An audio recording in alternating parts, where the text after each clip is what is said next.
आगे हम देखते हैं when two conservative force are acting in problem, तो इस कंडीशन पे हमारे पास कंजर्वेशन मैकेनिकल एनर्जी कैसे अप्लाई होगा वो देखते हैं।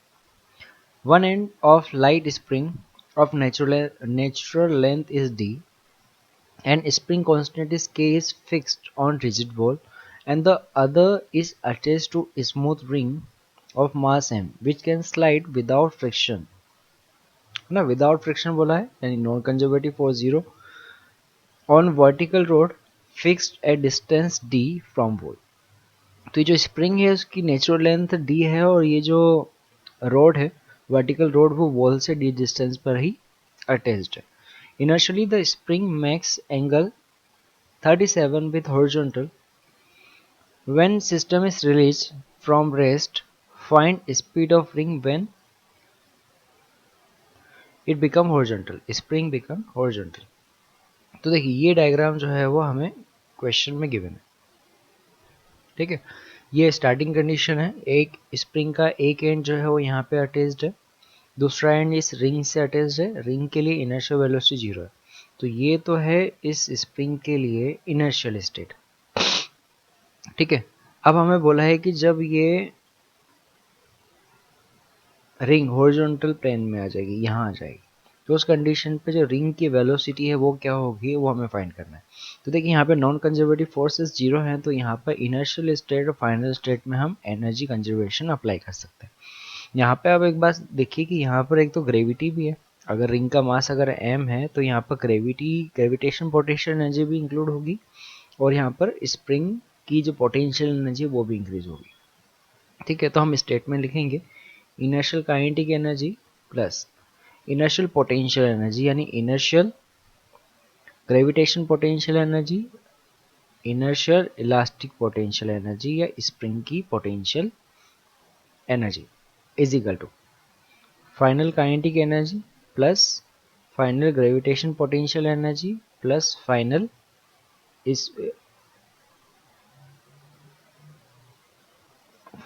स्प्रिंग पोटेंशियल एनर्जी, है ना। यहाँ इस केस में हमें दो पोटेंशियल एनर्जी गिवन है, ठीक है।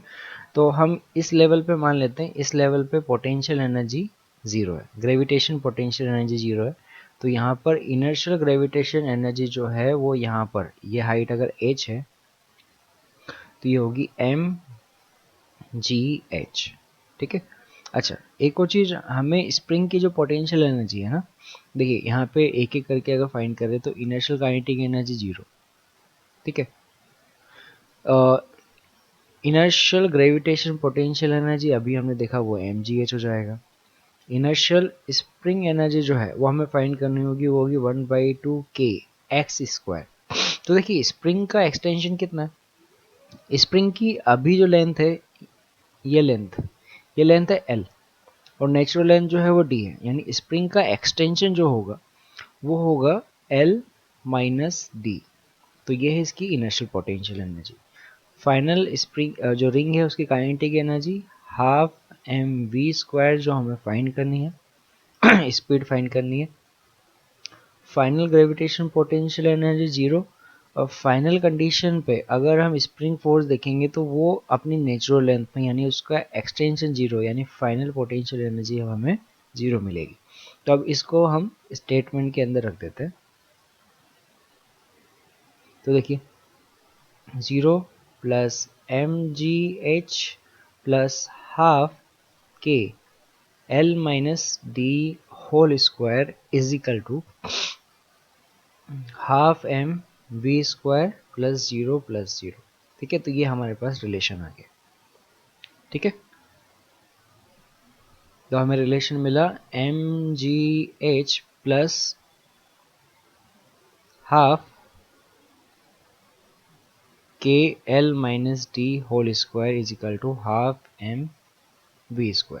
देखिए हमें जो रिलेशन है वो d की फॉर्म में देना है, क्वेश्चन में हमें सिर्फ d जो है वो डेटा में गिवन है। तो इसका ट्राइंगल ड्रॉ करते हैं, ये लेंथ l, ये बेस d, ये एंगल हमें गिवन है 37 और जो हाइट है वो गिवन है h। तो हमें l और h जो है वो d की फॉर्म में फाइंड करना होगा और इस रिलेशन में रखना होगा। तो सबसे पहले हम देखते हैं relation between h and d। तो यहाँ पे हमारे पास रिलेशन आएगा 1037 is equal to H upon D, यानी D is equal to sorry H is equal to हमें मिलेगा डी 1037, यानी एच इज इक्वल टू हमें मिलेगा डी 1037 की वैल्यू 3/4, ये हमें मिला एच की वैल्यू। ठीक है, अच्छा अब हमें देखना लेंथ एल और डी के बीच में रिलेशन। तो यहाँ पर हमारे पास कॉस का रिलेशन आएगा, cos 37 is equal to D upon L, यानी यहाँ से हमें मिलेगा L is equal to D upon cos 37, यानी एल इज इक्वल टू हमें मिलेगा 5t/4। ठीक है, तो यहाँ जो h और l की वैल्यू है उसको हम इस रिलेशन में रख के फिर वेलोसिटी की वैल्यू फाइंड कर सकेंगे, और आंसर जो है हमें d की फॉर्म में मिलेगा। तो देखिए ये हमें मिलेगा mgh की वैल्यू d 3/4, ठीक है, plus half k L minus sorry L की जगह तो हमें वैल्यू पुट करनी है 5d/4 minus T square is equal to half M V square. ठीक है, तो हमें ये मिला 3/4 mgd प्लस हाफ के। देखिए 5d/4 माइनस डी करेंगे हमें मिलेगा d/4 square is equal to half M V square. ठीक है, तो ये हमें मिला 3/4 mgd plus half K D square upon 16 is equal to half M V square. ठीक है, तो यहाँ से हमें मिलेगा M V square is equal to 3/2 mgd plus K D square upon 16, और वी स्क्वायर हमें मिलेगा 3/2 G D plus K D square by M 16, और वेलोसिटी की रिलेशन हमें मिलेगी वो मिलेगी ये। ठीक है, तो यहाँ पे हमारे पास जो रिंग है, रिंग की वेलोसिटी हमें मिलेगी 3/2 G D plus K D square upon 16 M. ठीक है, तो जो यहाँ पे कंजर्वेशन ऑफ मैकेनिकल एनर्जी है उसका कंसेप्ट जो है वो इतना ही है, बाद में ये वाला पोर्शन जो है वो कैलकुलेशन और रीअरेंजमेंट है। ठीक है, देखते हैं नेक्स्ट रिलेशन।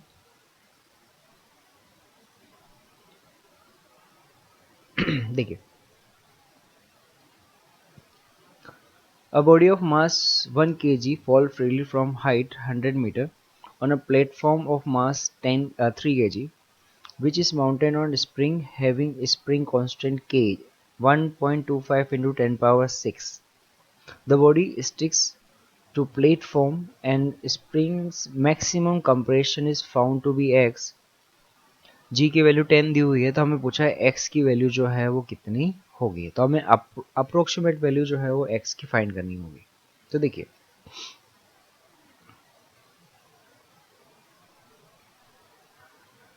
ये कोई ऑब्जेक्ट है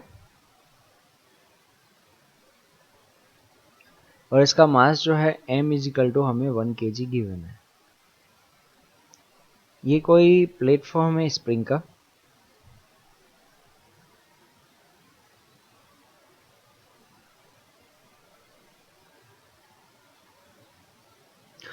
ठीक है, और ये वाली हाइट जो है वो हमें गिवन है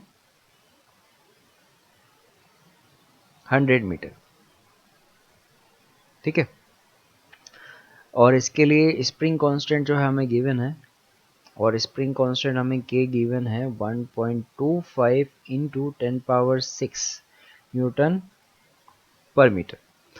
हमें बोला है कि a body sticks to platform and spring compressed by amount X. तो जब ये ऑब्जेक्ट जो है वो इस प्लेटफॉर्म से टकराएगा तो उसके बाद ये प्लेटफॉर्म जो है वो कंप्रेस हो जाएगा कुछ अमाउंट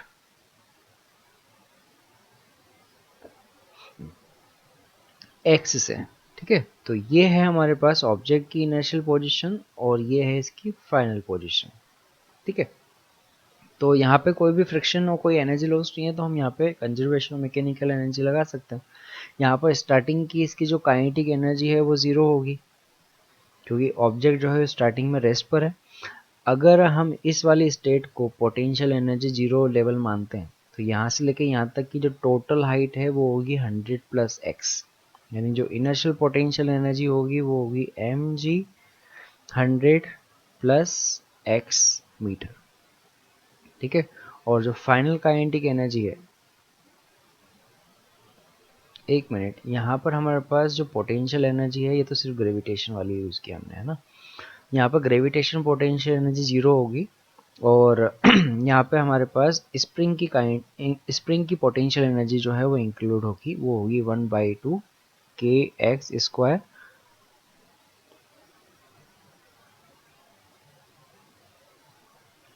और फाइनल कंडीशन में ऑब्जेक्ट रेस्ट पर है, तो जो फाइनल कंडीशन पे इसकी जो काइनेटिक एनर्जी होगी वो 0 होगी। ठीक है, देखिए स्टार्टिंग में ऑब्जेक्ट को रेस्ट से छोड़ा है, आखिरी कंडीशन में ऑब्जेक्ट रेस्ट पर है, तो हमें यहाँ पर देखना है कि ये जो मैक्सिमम कंप्रेशन है वो कितना होगा। तो इनिशियल स्टेट में हम लिखेंगे kinetic energy 0, gravitation potential energy mg 100 plus x. ठीक है, और जो स्प्रिंग पोटेंशियल एनर्जी है वो स्टार्टिंग में तो 0 है। फाइनल कंडीशन में देखें तो kinetic energy again 0, potential energy 0 और स्प्रिंग पोटेंशियल एनर्जी 1/2 kx²। ठीक है, तो ये हमें यहाँ से रिलेशन मिल जाएगा, m की value 1, mg 100 plus x is equal to 1/2 kx²। ठीक है, तो देखिए m यहाँ पर एक बात तो समझिए कि यहाँ पर जो 100 है वो मीटर में है और जो x की वैल्यू जो है वो सेंटीमीटर में, यानी x जो है वो ग्रेटर देन x होगा। तो यहाँ पर जो हमें 100 प्लस x दिया हुआ है वो अप्रोक्सीमेट इक्वल टू 100 मान सकते हैं। तो यहाँ पर हमारे पास जो आंसर है उसमें कुछ ज़्यादा चेंज नहीं आएगा, तो हम लिख सकते हैं mgh की वैल्यू जो है वो है 100 इज इक्वल टू 1/2 kx², यानी x की वैल्यू हमें मिल जाएगी x is equal to 2mg 100 upon k। ठीक है, 2m की वैल्यू 1, g की वैल्यू 10, 100 अपॉन k हमें दिया हुआ है 1.25 इंटू 10⁻6। ठीक है, तो इसको अब हम सॉल्व करते हैं। तो देखिए इसको हम सॉल्व करेंगे तो ये हमें मिलेगा, सॉरी ये x² हमें मिलेगा 16 इंटू 10⁻⁻4, यानी x हमें मिलेगा 4 इंटू 10⁻⁻2 मीटर, यानी x की वैल्यू हमें मिलेगी x is equal to 4 centimetre. तो अब देखिए करेक्ट ऑप्शन, देखिए ऑप्शन बी, यहाँ पे जो स्प्रिंग है उसका कंप्रेशन 4 सेंटीमीटर होगा। तो अब तक हमने जो क्वेश्चन देखे वो सभी क्वेश्चन थे जिनमें हमारे पास नॉन कंजर्वेटिव फोर्स जो थे वो इंक्लूडेड नहीं थे। अब हम देखते हैं कि जो क्वेश्चन के अंदर नॉन कंजर्वेटिव फोर्स नहीं होगा और होगा, उसमें हम डिफरेंस उसके अंदर डिफरेंस क्या क्रिएट होगा। तो देखिए यहाँ पे हमें क्वेश्चन बोला है block is place on top of plane incline at 37 degree with horizontal, the length of plane is 5 metre, the block slide down the plane and reaches the bottom. तो हमें फाइंड करना है कि जो ऑब्जेक्ट है उस ऑब्जेक्ट की यहाँ पर सी पॉइंट पे बॉटम पे जो स्पीड है वो क्या होगी। यहाँ पे दो केसेस हैं, एक जब इंक्लाइन सरफेस जो है वो स्मूथ है इसका इस मतलब कि नॉन कंजर्वेटिव फोर्स 0 है, और जब कॉफिशिएंट फ्रिक्शन जो है वो 0.25 दिया हुआ है, इसका मतलब जो नॉन कंजर्वेटिव फोर्स वो 0 नहीं है। तो देखिए डिफरेंस क्या होता है, जब हमारे पास नॉन कंजर्वेटिव फोर्स 0 है तो हम एनर्जी कंजर्वेशन अप्लाई करके आंसर निकाल सकते हैं, पर जब यहाँ पर नॉन कंजर्वेटिव फोर्स इंक्लूड होगा जैसे कि केस बी है, तो उसमें हम एनर्जी कंजर्वेशन अप्लाई नहीं कर पाएंगे, तब हमें वर्क पावर एनर्जी यूज़ करना होगा। तो इसमें हम मैकेनिकल एनर्जी कंजर्व वाला रिलेशन लगाएंगे और इसमें हम लगाएंगे वर्क एनर्जी थ्योरम। ठीक है, ये डिफरेंस आता है। तो हम फर्स्ट पार्ट सॉल्व करते हैं। देखिए, तो यहाँ पे ऑब्जेक्ट जब इनिशियली यहाँ ए पर है, ठीक है, तब इसकी पोटेंशियल एनर्जी और स्टार्टिंग की तो काइनेटिक एनर्जी जीरो है, तो हम स्टार्टिंग में लिखेंगे U initial plus kinetic energy initial equal to U final plus K final. Object जब यहाँ पे होगा तब उसकी फाइनल एनर्जी होगी, वो होगी के फाइनल। इस ग्राउंड पे हम पोटेंशियल एनर्जी जो है वो जीरो अज्यूम करते हैं, तो इनिशियल पोटेंशियल एनर्जी होगी mgh, initial kinetic energy zero, final potential energy zero और final kinetic energy half M V square. यहाँ पे अभी हमने फ्रिक्शन को यूज नहीं किया। तो अब देखिए तो फाइनल वेलोसिटी यहाँ से कितनी हो जाएगी, m से m हट जाएगा, फाइनल वेलोसिटी आ जाएगी रूट टू जी एच, यानी रूट टू जी की वैल्यू 10, h हमें यहाँ पे फाइंड करना होगा क्योंकि यहाँ पे प्लेन जो AC है इसकी लेंथ जो है वो हमें गिवन है, वो है हमारे पास 5 मीटर प्लेन की लेंथ है। तो h कितना होगा, यहाँ पे h होगा वो होगा AC साइन 37 के बराबर है ना, ये एंगल जो है वो 37 है। तो AC जो है वो हमें गिवन है 5, साइन 37 की वैल्यू होती है 3/5, तो हमें मिलेगा 3 मीटर। तो हाइट जो है वो यहाँ पे 3 मीटर है, इसको हम यहाँ पे पुट कर देंगे। तो इस केस में वेलोसिटी हमें मिलेगी रूट 60। ओके, ये हमारे पास फर्स्ट केस के अंदर आंसर है। अब हम देखते हैं सेकेंड केस में, जब हमारे पास फ्रिक्शन कोएफिशिएंट जो है वो 0.25 गिवन है। तो अभी यहाँ पे फ्रिक्शन नहीं था, अब नेक्स्ट केस में जब हम देखेंगे तो यहाँ पे फ्रिक्शन इंक्लूडेड है। ठीक है, तो देखिए जब ऑब्जेक्ट जो है ऊपर से नीचे आएगा तो यहाँ पे फ्रिक्शन जो है वो लगेगा पीछे की तरफ म्यू एम जी। देखिए अभी हमने जैसे देखा था तो हाइट जो थी वो हमें 3 मीटर मिली थी, ये था 37, ये था 3 मीटर। जब ऑब्जेक्ट जो है वो ऊपर से नीचे स्लाइड होगा तो हमें यहाँ पर फोर्सेस देखना है। ठीक है, तो अब देखिए इस पे यहाँ पर परपेंडिकुलर यहाँ लगेगा एम जी कॉस थीटा, ये लगेगा M G sine theta, normal force लगेगा एन, और यहाँ पे नॉर्मल फोर्स एन जो है वो एम जी कॉस थीटा के बराबर होगा। फ्रिक्शन जो है वो पीछे की तरफ लगेगा क्योंकि ऑब्जेक्ट जो है वो नीचे की तरफ स्लाइड हो रहा है। फ्रिक्शन फोर्स फ्रिक्शन होगा वो होगा म्यू एन के बराबर, यानी mu M G cos theta. ठीक है, तो देखिए ऑब्जेक्ट जो है वो स्टार्टिंग से एंड तक इनिशियल वेलोसिटी जीरो से लेके फाइनल वेलोसिटी वी तक आ रहा है। ठीक है, तो अब हम इस केस में क्या करेंगे, हम यूज करेंगे work energy theorem. Work energy theorem के अकॉर्डिंग हम बोलते हैं कि जो नेट वर्क डन होता है that is equal to change in kinetic energy. ठीक है, यहाँ पे वर्क डन किस किस की वजह से हो रहा है, यहाँ पे वर्क डन कर रहा है gravity force, work done by friction equal to change in kinetic energy, यानी final kinetic energy minus initial kinetic energy. ठीक है, देखिए यहाँ पर एम जी कॉस थीटा जो है वो डिस्प्लेसमेंट के परपेंडिकुलर है, तो एम जी कॉस थीटा की वजह से तो वर्क डन जीरो होगा, यहाँ पर वर्क डन होगा एम जी साइन थीटा की वजह से। और जो प्लेन की लेंथ है वो हम अभी यूज करते हैं L, L is equal to 5 metre हमें क्वेश्चन में गिवन है ना। तो हम यहाँ पे लिखेंगे work done by gravity M G sine 37 into L plus work done by friction, तो फ्रिक्शन ऑन फोर्स जो होगा एफ, लेंथ एल और दोनों के बीच में एंगल जो है वो 180 का है, equal to half M V square minus zero. ठीक है, तो ये हमें मिला M G sine 37 into L minus friction की value mu M G cos 37 into L is equal to half M V square. ठीक है, दोनों तरफ से m जो है वो कैंसिल हो जाएगा। ठीक है, तो वेलोसिटी का रिलेशन हमें मिल जाएगा v square is equal to 2 G L sine 37 minus 2 mu G cos 37 into L.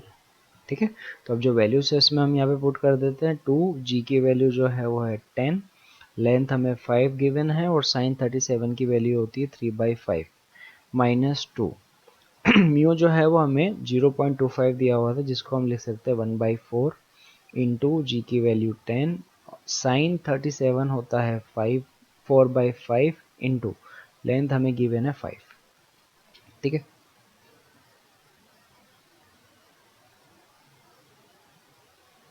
तो देखिए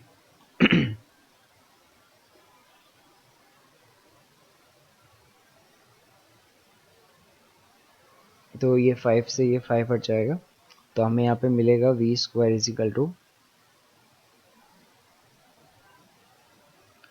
20 इंटू 3 60 माइनस 20। ठीक है, यानी V square is equal to 40, यानी वेलोसिटी हमें मिलेगी √40 मीटर पर सेकेंड। ठीक है, तो देखिए फ्रिक्शन के इंक्लूड करने पे हमारे पास जो मेथड है वो भी चेंज हुआ है और जो आंसर है वो भी चेंज हुआ है। तो याद रखिएगा, क्वेश्चन के अंदर अगर नॉन कंजर्वेटिव फोर्स दिया है तो हम मैकेनिकल एनर्जी कंजर्वेशन लगा सकते हैं, पर अगर कोई भी नॉन कंजर्वेटिव फोर्सेस है तो उस कंडीशन पे हम वर्क एनर्जी थ्योरम लगाएंगे। और अदरवाइज हम यहाँ पे देखें कि वर्क एनर्जी थ्योरम है तो वो यूनिवर्सल है, मीन्स वो चाहे कंजर्वेटिव फोर्स इंक्लूडेड है, नॉन कंजर्वेटिव फोर्स है या नहीं है, वो दोनों कंडीशन में एप्लीकेबल होता है। तो देखते हैं क्वेश्चन नेक्स्ट। यहाँ पे हमें फ्रिक्शन जो है वो इंक्लूड बोला है, तो वर्क एनर्जी थ्योरम अप्लाई करेंगे। क्वेश्चन में हमें बोला है find out the distance travel by block shown in figure if inertial speed of block is v and friction coefficient mu is the friction coefficient between the surface and the block and the ground। तो देखिए object जो है उसकी inertial speed हमें दी हुई है वो है v। फाइनली वो जब रुकेगा तब वो कितनी डिस्टेंस मूव कर चुका होगा वो हमें फाइंड करना है। ठीक है, तो इसको तो हम नॉर्मल पहले काइनेमेटिक्स जो यूज़ किया था और जो एनएलएम यूज़ किया है उससे भी फाइंड कर सकते हैं। अब हम इसे सॉल्व करेंगे वर्क एनर्जी थ्योरम से। तो देखिए इनर्शियल जो ऑब्जेक्ट है उसकी वेलोसिटी जो है वो v गिवन है,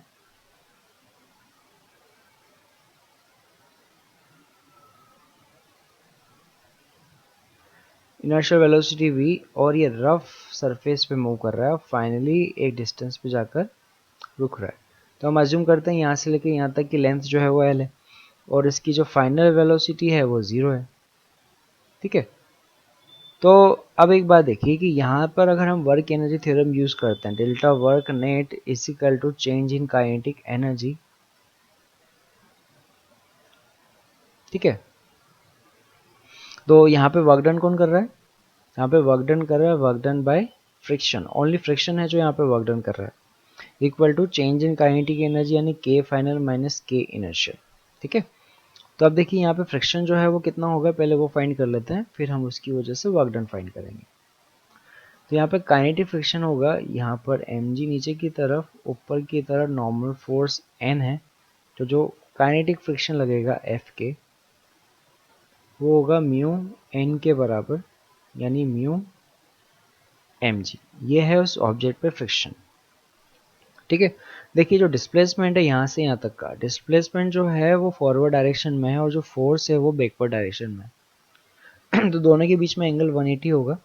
तो यहाँ पे जो वर्क डन बाय फ्रिक्शन होगा वो होगा minus mu M G into length L is equal to final kinetic energy 0, inertial kinetic energy half M V square. ठीक है, तो यहाँ पर ये जो रिलेशन हमें मिलेगा माइनस से माइनस हट जाएगा, ये हमें मिलेगा mu M G L is equal to half M V square, M से एम हट गया, जो लेंथ है उसकी वैल्यू हमें मिलेगी V square upon 2 mu G. ठीक है, तो जो लेंथ होगी वो इतनी लेंथ मूव करके रेस्ट पे आ जाएगा। ठीक है, देखिए नेक्स्ट रिलेशन, हमें ये डायग्राम गिवन है और कहा हुआ है particle slides along a track with elevated ends and a flat central part. The flat portion BC has length 3 meter and the curved portion of track are frictionless. तो ये जो कर्व पोर्शन है वो फ्रिक्शनलेस है, BC वाला जो है वो फ्रिक्शन के साथ है और जिसका कोफिशिएंट जो दिया हुआ है वो हमें दिया हुआ है mu K is equal to 0.2। Particle released at point A which is at height 1.5 meter above the flat part of track, where does the particle finally come to rest। ठीक है, तो हमें पूछा हुआ है कि जो फाइनल पोजीशन होगी उस ऑब्जेक्ट की वो क्या होगी। ठीक है, तो हम ये अज्यूम करते हैं कि यहाँ पर ये जो पॉइंट बी है यहाँ पर हम अज्यूम करते हैं कि ऑब्जेक्ट का जो फ्रिक्शन वाला पोर्शन है वो स्टार्ट होता है यहाँ पे। तो ये हम अज्यूम करते हैं ये x इजिकल टू 0 है, तो ये वाला जो होगा ये होगा x इजिकल टू 3 मीटर। ठीक है, तो हमें यहाँ पर b पॉइंट से फाइंड करना है कि वो जो ऑब्जेक्ट है फाइनली कहाँ जाके रुकेगा। तो हम अज्यूम करते हैं कि यहाँ से ये कहीं आकर रुक गया, तो इसकी इनर्शियल वेलोसिटी 0, फाइनल वेलोसिटी भी 0। यहाँ पे फ्रिक्शन आ रहा है तो हम वर्क एनर्जी थ्योरम यूज करेंगे, delta work done equal to change in kinetic energy. ठीक है, अब देखिए यहाँ पे वर्क डन करने वाले दो फोर्स हैं, एक जो है वो ग्रेविटी, एक ही वर्क डन बाय फ्रिक्शन, और चेंज इन काइनेटिक एनर्जी 0 है। देखिए inertial kinetic energy 0, final kinetic energy 0, यानी काइनेटिक एनर्जी में चेंज 0 है। ठीक है, तो यानी कि ग्रेविटी की वजह से वर्क डन और वर्क डन बाय फ्रिक्शन जो है वो 0 होगा। तो देखिए यहाँ से लेके यहाँ तक हाइट h है, ऑब्जेक्ट पर ग्रेविटेशन फोर्स नीचे की तरफ mg लगेगा, तो यहाँ पर वर्क डन बाय ग्रेविटी होगा mgh। ठीक है, अब हम देखते हैं इस ऑब्जेक्ट पे, जब ये ऑब्जेक्ट मूव करेगा आगे की तरफ तो इस पर फ्रिक्शन जो है वो हमेशा पीछे की तरफ लगेगा, चाहे वो लेफ्ट से राइट जाए राइट से लेफ्ट जाए। तो हम अज्यूम करते हैं कि जो ऑब्जेक्ट है वो यहाँ से यहाँ जब मूव करता है टोटल नंबर ऑफ ऑक्सीलेशन यहाँ पे करेगा, उस टोटल पाथ की लेंथ जो इस फ्रिक्शन वाले सरफेस पे होगी वो हम अज्यूम करते हैं वो है टोटल लेंथ L। ठीक है, तो टोटल लेंथ कितनी होगी, वो होगी माइनस फ्रिक्शन लगेगा mu M G into length होगी total L is equal to 0। ठीक है, म्यू एम जी यहाँ पे फ्रिक्शन है और टोटल जो पाथ लेंथ इसने फ्रिक्शन सरफेस पे किया है वो लेंथ L है इक्वल टू 0। तो यहाँ पे मिलेगा M G H is equal to mu M G L. M G दोनों से हट जाएगा, यानी एच इज इक्वल टू जो है वो म्यू एल के बराबर होगा, यानी लेंथ होगी टोटल वो होगी एच अपॉन म्यू। तो यहाँ से हमें टोटल लेंथ मिल जाएगी, तो हम पोजीशन फाइंड कर सकते हैं कि फाइनल पोजीशन जो है वो कहाँ होगी। तो टोटल लेंथ होगी एच की वैल्यू होगी 3 मीटर और म्यू जो है एच की वैल्यू जो है वो हमें गिवन है, ये लेंथ जो है वो हमें एल डेस यूज करना होगा, क्वेश्चन में एल 3 मीटर दिया हुआ है। ठीक है, एल डेस जो है वो लेंथ है जो टोटल वो मूव कर रहा है। तो एल डेस हमें मिलेगा, एच की वैल्यू है 1.5 मीटर और म्यू की वैल्यू जो है वो है 0.2। ठीक है, तो देखिए टोटल लेंथ जो टोटल पाथ कवर कर रहा है वो ब्लॉक वो कितना है 7.5 मीटर। ठीक है, टोटल लेंथ जो है वो 7.5 मीटर आ रहा है। तो 7.5 मीटर के अंदर वो उसकी फाइनल पोजीशन कहाँ होगी वो हम देख सकते हैं। देखिए जब वो पॉइंट बी पे होगा तो पॉइंट बी से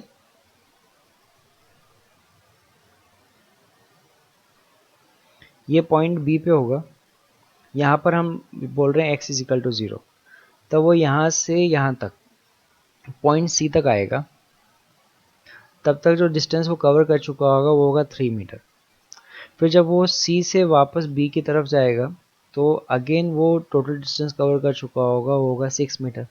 अब यहाँ से जब वो वापस लेफ्ट टू राइट जाएगा तो अब वो 1.5 मीटर ही डिस्टेंस कवर करेगा, यानी ये होगा इसका मिडिल पॉइंट। ठीक है, तो फाइनली ऑब्जेक्ट जो होगा वो ई पॉइंट पे आके रुक जाएगा। ठीक है, वो क्या करेगा, पहले बी टू सी जाएगा, स्मूथ सरफेस पे ऊपर जाएगा, फिर वापस नीचे आएगा और इस तरीके से कंप्लीट साइकिल करके यहाँ पर पॉइंट ई पर आकर रुक जाएगा।